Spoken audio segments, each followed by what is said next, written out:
Hi, I'm Stephanie Sullivan, a local real estate agent with Dreamtown, and I'm on a mission to meet with business owners and businesses in Evanston to learn a little bit more about them in a more personalized kind of way and share those experiences with you in the hopes that you will join me on this journey of rediscovering Evanston or maybe discovering a new business for the first time, and most importantly, helping to support local businesses. So today, I'm here with Brenda Jones, who co-owns Evanston, with her sister Brenda Johnston. They do actually have another location, so there is a third partner in this, right? Kim Lesher. Right, cool. And so we're at the Evanston location today with a beautiful backdrop behind us. Brenda, why don't you start by just telling us a little bit about yourself and things like, where you're from, where you live, how this all came about, just a little bit about the business and what inspired you to open this shop. Okay, so I'm from Northfield. Yeah. So born and raised, grew up between there and art classes, Winnetka, good part of my life. Okay. And I've always been an artist, basically. I was that kid that was always drawing on the floor, watching Happy Days and 70s with my marker set. Always the one in class that everyone's like, I know the art project's coming up, and would you mind drawing this for me? Yeah. Yeah, no, I was pretty much always like the artistic kid in every single grade through grade school. So. Do you do all the art that's on the walls? No, I can't claim that. Kim's mom, who's amazing, she's like my idol, Candace Nagari, she did these, and she's the visual manager for Neiman Marcus. Oh, wow. She's been with the Michigan Avenue store since they opened in the 70s, and she's like a legend there now. So that's her hand.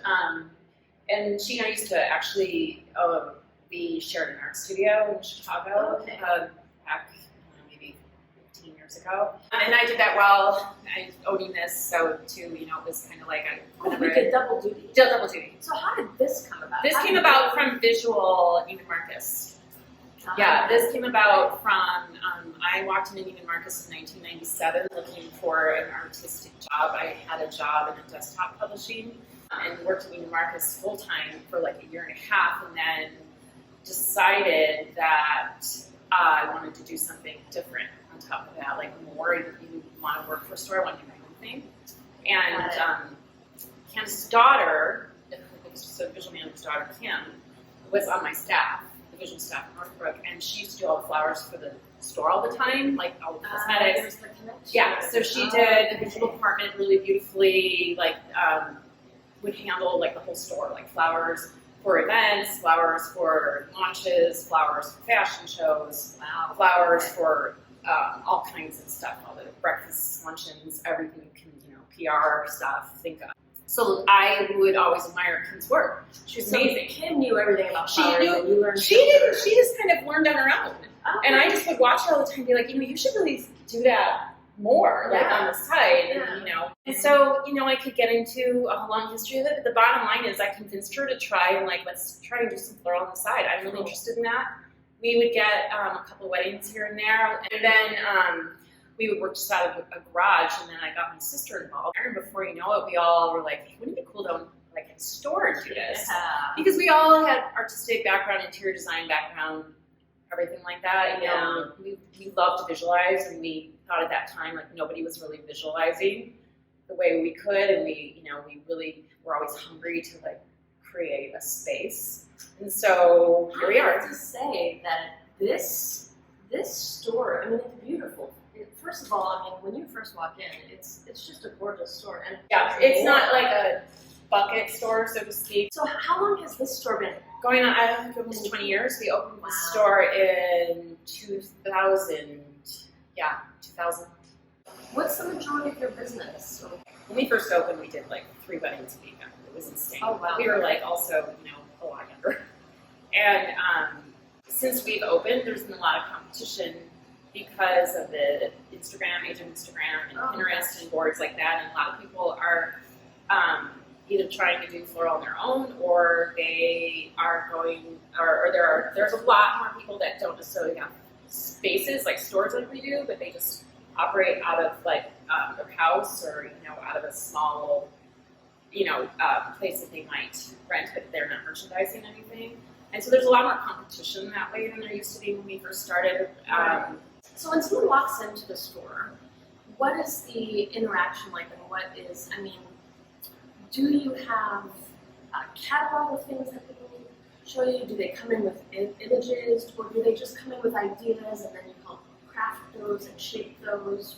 What would you say to someone who's never been here before, let's say? To people that have never been here before, we usually try and just win them over with sort of our eclectic nature in here and kind of relay that as how we were floral, like everything is just very organic. We usually range unless you want something really rounded and clean and more structured.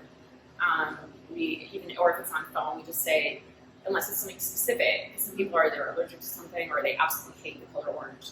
But overall, just be like, we have a certain really wonderful mix today. The color, if you just want to rely on us, just really lovely and beautiful. Yeah. We here really specialize in layering. It's all about stacking and layering textures and color.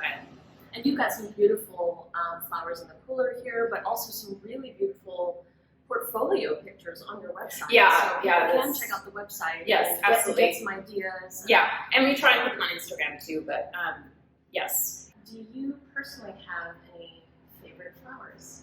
I love branches. Flowering branches in the spring are my favorite. And for me personally, even though this is a very colored business, so to speak, everything for me at home is white. Oh, okay. I only do white floral in my house, and I usually like something that just looks like it's just picked. I don't have mounds or arranged things, like a branch here or a branch there. I love like cherry blossom, any kind of a flowering white orange blossom, anything like that. Oh, that sounds lovely. I just never can wait till those come out. That's my favorite. Always a branch with white floral. Yeah. Or a vine, any kind of a vine with like a white clematis or something like that. Right. Okay. So you've talked about some of the challenges that exist in the retail world, which I think a lot of retailers can empathize with. Mm-hmm. What would you say is the advantage, though, of someone coming into a store? Why should people support local businesses? Because one day it's just all going to be on the internet, and that's really sad. It just promotes just contact with people. I know I sound like an old person saying that, but it is really true. Like, there's something really lovely about someone coming in with their cup of coffee in the morning and just kind of nosing around. They don't even have to buy anything. I just love it when they come in and they want to touch and look and just say hi. And favorite time is when people just want to come in and like they want candles and things. And sometimes I like that even more than floral. Just like really. So what are some of the other things that you sell in the store? Mostly, we don't have anything from the catalog. Zero, nothing. We haven't done that in probably 15 years. Everything is foraged, found by us. Like we bring in antiques and things like that, and we travel. Like my sister's been in several places all around the world since we opened, so it's enabled us to have certain things like from Australia, New Zealand. So you can come in here. Yeah, you can get some flowers for someone, but you can also. Yeah, a lot of times people will just want a vintage vase that we find, and like, I want to do this for my friend, can you just fill it? And see, that is my favorite sort of thing, as opposed to just grabbing a glass vase. Right. I would say another advantage probably is that you're not going to get a super sort of commercialized look to the flowers, because you're creating unique arrangements that are unique to people, and no arrangement, I'm sure, no two arrangements are the same. No, not unless you just want a dozen roses. Right. Which sometimes happens, but even when people call for that at Valentine's Day, we really try and be like, really, I bet you that your wife or girlfriend or mother, or they probably just love our like sort of curated bouquet a lot more, because it's just it's really thoughtful. There's a lot that goes into it, and it doesn't look like 7 other people down the block. Right. Brenda, I want to thank you so much for your time today. It's been really lovely to just kind of learn more about the store and discover it and learn more about you. This store is really lovely, and if you've never been in here before, I mean, it's almost like a museum gallery. You just had to come in just to take a look, even just to take a look at all the different pretty beautiful things. If you're looking for flowers, this is the place. You have to catch it like a firefly, because it'll change in 3 weeks. And that's great. That's fine. So you can come once and then you can come back if it changes. Because once it's gone, it's gone. And once it's gone, it's gone. Thank you again. It was so great to meet with you. Yeah, it was fun. The next time you need to order flowers and want an arrangement that is beautifully customized, check out Bloom3 at www.bloom3.com. That's Bloom with the number 3.com. And remember that they do ship locally as well as all over the world. Or better yet, stop in and say hi. Bloom3 is located at 1503 Chicago Avenue, just south of Davis. When you come in person, you'll also be able to browse the unique jewelry, candles, antiques, and so much more. This is truly a place that has a lot to offer. And if you're a business owner and would like to be featured on parkbench.com, be sure to reach out to me directly via the contact info on your screen or request an interview directly on the website. Stay tuned for the next adventure in discovering Evanston's coolest businesses.